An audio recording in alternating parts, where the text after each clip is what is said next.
is. Dreadlocks, kort na Pretty Boy, het die nuwe koalisie hom ook doodgemaak. Kinky Tal het uit die koalisie verdwyn en is later dood aangetref na ernstige beserings van 'n geveg. Die laaste groot vegter, Mr. T, het vir 'n tyd alleen geswerf.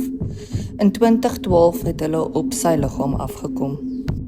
Makuli, die oudste en die laaste bekende oorlewende, hy het nog vir 'n ruk rond alleen geswerf, voordat hy aan ouderdom en beserings dood is in 2013. Die Mapogos is vandag lankal weg, maar hulle brul ekko nog steeds deur die geskiedenis van Sabi Sands.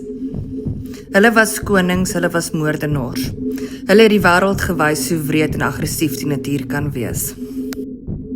Hierdie is een van my gunsteling hoofstukke van die geskiedenis, wat mense nie somme van hoor nie, maar die wat die bos lief het, sal altyd die Mapogos onthou. Volgende Woensdag is ons terug met nog 'n storie uit die Laagveldbos.